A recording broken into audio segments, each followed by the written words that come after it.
የልብ ወዳጅ ደራሲና አቅራቢ ያብጸጋ ተመስገን።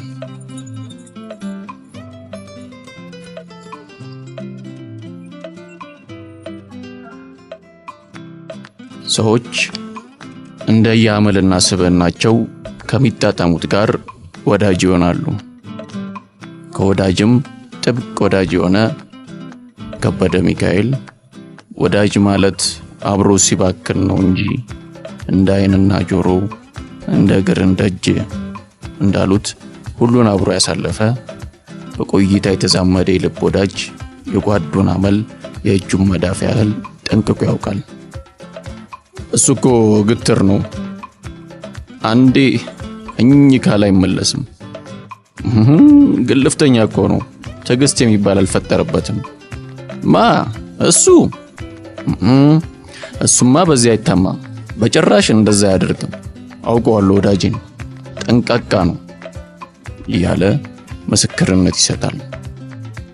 ጓደኛ መስታወት ነው ይባል የለ፣ ያየና የታዘበውን መልሶ ያንጸባርቃል። የሚታየንንም ሆነ የማይታየንን ቁልጭ አድርጎ ያሳየናል፣ በንግግሩም በድርጊቱ። አመል ነው ሰውን ከሰው የሚያዋደውም የሚያቃቅረውም።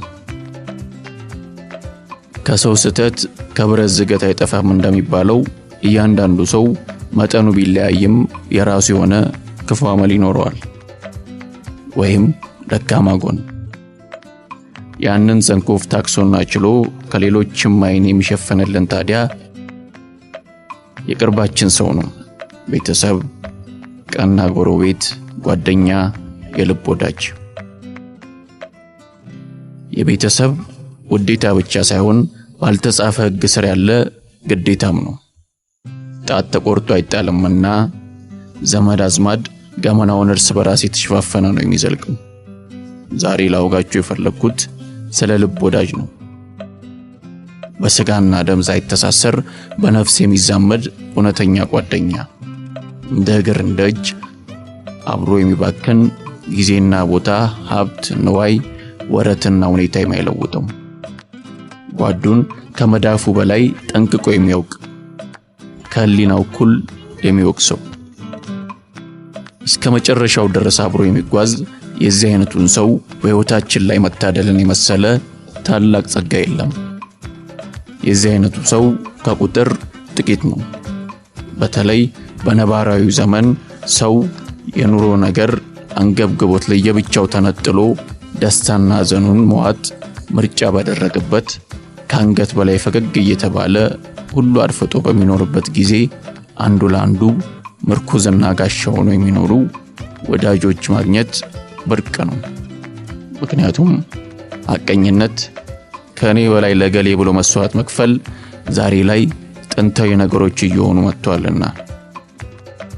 በእርግጥ የኑሮ ሁኔታም ቢሆን ስለሌላው ብሎ ለመባተል የሚፈቅድ አይደለም።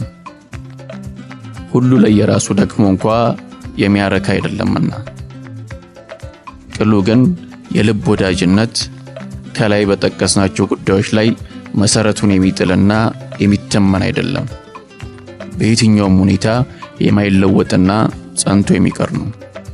ክፉና ደጉን አብሮ በማሳለፍ አብሮ በመውረድና በመውጣት ሂደት ውስጥ የሚዳብር ነገር ነው ጽኑ ወዳጅነት። እንደተቀመጠ ወይን በጊዜና በቆይታ ብዛት እየጣመ እየላመ እየጠነከረ የሚሄድ እንጂ ወረትና ሁኔታን አጢኖ ጉዞውን የሚገታ አይደለም።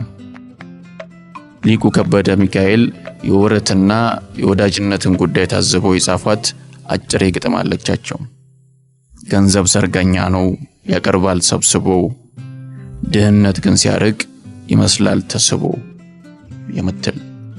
የዚህችን ግጥም ያህል ለጥቅም የተሳሰሩ ንዋየ ፍቅር ያላቸው ወረተኛ ሰዎችን የሚገልጽ እስከዛሬ አልገጠመኝም። እጅ ሲረጥብ ብቻ አብሮ አጫፍረው ቀን ሲከዳ ደብዛቸውን ለሚያጠፉ መድኃኒት የምትሆን ሸጋ ቅመም ነች። እርስ በራስ ተዋደው እንደተከባበሩ ለዓመታት በወዳጅነታቸው የዘለቁ ጀብድና ገደል የሚመሳሰሉ ድንገተኛ ታሪኮችን ያሳለፉ የሚያስቀና ብረት ያላቸው ሰዎች በጥቂቱ አሉ። ከሁሉ ልቤን የነካኝና ዛሬ በዚህ ጉዳይ ዙሪያ እንዳወጋ ያነሳሳኝ ግን የአንጋፋው ልቦለድ የፍቅር እስከ መቃብሩ ግራጌታ ቀለሙ ነው። በዛብህና ቀለሙ በተሰኘው ምዕራፍ ላይ በዛብህ ከልብ ወዳጁ ግራጌታ ቀለሙ ጋር የሚያሳልፈው ጊዜና ጭውውታቸው እጅግ የሚያስቀናና እንባ የሚያመጣ ነው። ተወቃቅሰው ተተራርበው የወዲ ወዳቸውን ሲጫወቱ ከቆዩ በኋላ ቀለሙ ዓመት ሙሉ አቀርቅሮ ሲጽፍ የለፋበትን የገድል መጽሐፍ ክፍያውን በሙሉ ለበዛብህ የጉዞ ስንቅ ይሆን ዘንድ ካልሰጠው እያለ ይገለገላል።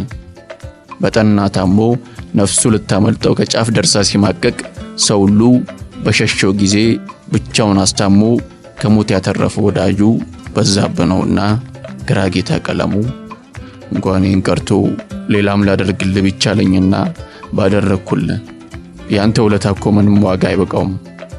ሁልጊዜ እንደማስበህ ስታውቅ ሁልጊዜ እንድታስበኝ እንጂ እያለ ጓዱን ሊያሳምነው ይጥራል። ጥቂት ቀንጭቤ ላካፍላችሁና ጥሩ የልብ ወዳጅ ለሁላችንም እንዲገጥመን የተመኘው በዚሁ ልሰናበት። ለአንተ ምንድነው ይሄ በዛብህ? እንደ ሴት እንጀራ እየጋገረ እያበላ አንድ ቀን ፊቱን ሳይለውጥ ቆሻሻ እየጠረገ አስታሞ ላዳነ ወንድም ይሄ ምንድነው? ዝም በል ብቻ። ለሱ እግዚአብሔር በመትሄድበት ዋጋን ይክፈል። ያንተ ውለታ ምንም ዋጋ አይበቃውም። ሁልጊዜ እንደማስበህ ስታውቅ ሁልጊዜ እንድታስበኝ ነው እንጂ ውለታ ለመክፈል አይደለም። ውለታስ ሳይከፈል አብሮኝ ይኖር አለ ግራጌታም በተሰበረ ድምጽ።